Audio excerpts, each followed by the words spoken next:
So I want to give everyone a very warm welcome to my music room here in Connecticut, and an extremely warm welcome to Augustin Hadelich, who has come over for the day to do some playing and do some chatting and to entertain everybody for a little while.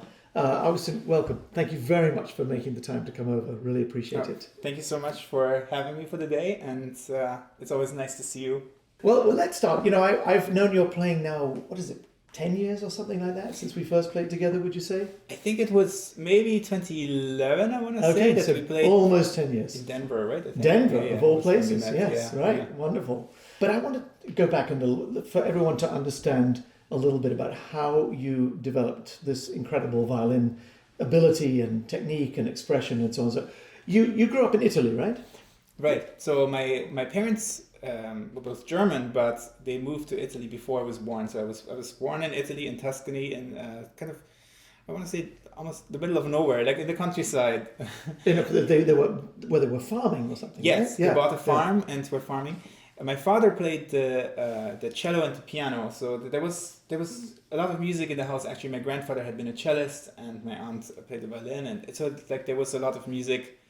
So it was a natural thing to start playing an instrument for you. Everyone played an instrument. My brothers were already playing piano and cello. I think they're a little older. Brothers, a little older. And so I think even though I started violin at 5, I think in the 3 years before that, I was actually hearing music all the time. Almost. Yeah. And in a way, that's actually where my music education started. I think that by the time I started playing, I kind of like recognized the notes, so to speak. For sure. There was already something there. Well, there might have been something innate there as well, of course. But so now, how did you find a teacher? You're living on a farm in the middle of Tuscany, not very close to a big city. Yeah, it was tricky. So the first teacher was my father, actually. Okay. Even though he played the cello, but anyway, he had I think he actually made some smart teaching decisions in terms of how he started me off. Some interesting things that I started in a high position and then worked my way down rather than starting low and working up. So what a really interesting concept. But the thing is, if you start in third position, then going down is scary. Well, that's true. But there's something that feels natural about the first position, that even when you learn it later, it feels like, this makes sense because it's right there at the start. And that's where there's, of course, the most room for the hand. Yeah. I mean, going up, you have to come around and all that kind of stuff. But you can't have been very big. I mean, at 5, did you have like a half-size violin? Or? I started on a quarter size, actually, Quarter-size and then switched to half and 3/4 and so forth. So at what point did you start feeling like, wow, I can really sing on this thing? Like almost immediately? It was not immediately, because I think the violin is an instrument that sounds terrible when you start it. I think no matter what instrument you play on, no matter who it is to start playing the violin, it sounds awful. It takes a while, because the actual sound production, just to get a nice sound out of it, is really complicated. I mean, we're still working on it as adults. Like after many years, it's always something that you work on to refine the sound. Because it's actually an astonishing thing, really. The sound that a violin can make is extraordinary. It's so beautiful. It can be really like a voice. Right. But I don't think I realized that until maybe I think maybe almost 2 years later, when I saw some great violinists play and was fascinated by how beautiful the sound was, how it was really singing and vibrating beautifully, and that's and it scientifically makes almost no sense, right? I mean, it's a box, with these F holes in it, right? And there's gut strings in the original time, and a bridge that connects it, and a sound post that makes the bottom and the top ring, and then horsehair on a bow. I mean, who would think, if you described that you could make these kinds of sounds that you make? Yeah. It's an incredible thing, really. But by the time you were sort of 7, you were making beautiful sounds already, and you were starting to play real repertoire, I guess. I was starting, playing in public sometimes, and I actually started playing real pieces very quickly, and a lot of music, which I think at the time a lot of, because of course we went to other teachers and I started getting lessons from other teachers, and oftentimes the advice was, don't play so much repertoire, focus more on playing things well, and I don't know, my father had his own ideas, and so we were like, no, we were just going to play a lot of music. He would get these huge stacks of music, and it did make it quite fun. It was like discovering a lot of great pieces, even though I couldn't really play them yet. So I remember when I was 8, I had the music to the second Bartok concerto which is Already? like way too difficult for an 8-year-old. But I remember looking at it, being fascinated by it, and like in a way, it's a connection to those styles at an early age that it has actually been really helpful to me later on. And I actually recently have heard your Sibelius when you were 13, and you were not too young to play the Sibelius. I think you're never too young to play something. It's true, of course, when you're 15, you're not going to play the Beethoven concerto with the understanding that you can have as an adult. That's true.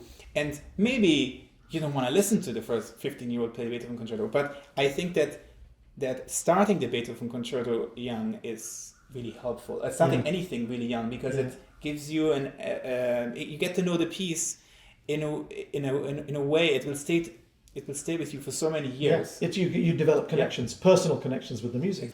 So how did you manage to develop? I mean, you also play the piano extremely well. I mean, we've all observed this over the last little while, because you reveal it quite frequently on your Zoom reports from Augustin, Ask Augustin, etc. But just, how did you manage to divide your time up as a little kid from the age of what? You started the piano when you were 7? A little later, yes. A little later. And then, so how many hours a day did you spend on each instrument and school? How did you manage? Everybody wonders, how does somebody do this? I mean, in a way, I was fortunate. I went to school in Italy, and elementary school was only about 3 hours long. It was 4 hours long, so it wasn't that much time in school. Eventually, I was actually homeschooled. So eventually, right. Yes. And you would practice like 4 or 5 hours on the violin, or even more, or what? It changed. So when I was 8 was probably when I played the most violin that I've ever played in my life. I think it was sometimes 8-9 hours a day, just. But then later on, when I was 12, 13, 14, I think I played significantly less. So sometimes there were times when I was only playing maybe an hour and a half, or 2, and just. But still playing the piano every day. I was also playing the piano, but the piano was more like what I did for fun. Yeah. So I didn't really count the hours, and it wasn't like hours and hours. But I might. I was playing things that I found interesting, and then practicing those. So you came to New York. What made that decision happen? So this was when I was 20 when I moved to New York, and I think I wanted to move to a big city because I had grown up in the countryside. So you spent the whole time still in Italy. Yeah, basically, and it's really beautiful there. And nowadays I get really homesick. I miss it so much. But at the time I felt like there's not much happening there. I want to be in a big city. I want this kind of excitement. I want to be around other musicians, and I love New York. I'd visited once, and said, okay, I want to go to New York. So I applied at Juilliard, and it was a big change moving to New York, almost like a new start, totally new chapter. Going to a place nobody knew who I was. It was actually. But had you ever played an orchestra before that? No, that was also. I mean, it was. Yes, that was also an adjustment, but I think it's very healthy. I think everyone should play. Of course, absolutely. It teaches you so many things. You learn actually in just one rehearsal. You learn so many things that you would never know if you only if you never did it. So your career is going so wonderfully, and we're so thrilled that you can be here to play something for us. I'd love it if I know you're going to play some things this afternoon, and I'll ask you a few questions, and it'll be really a great opportunity for all of us to get inside your head as well as to hear you play, which looking forward to immensely. So, what would you like to start with? Okay, so I'm going to play some. I wanted to play some Bach, and so I'm going to play for you the Siciliana from the first sonata, from the G minor sonata. Beautiful, wonderful. All right. Look forward to it. My violin. Okay. Okay.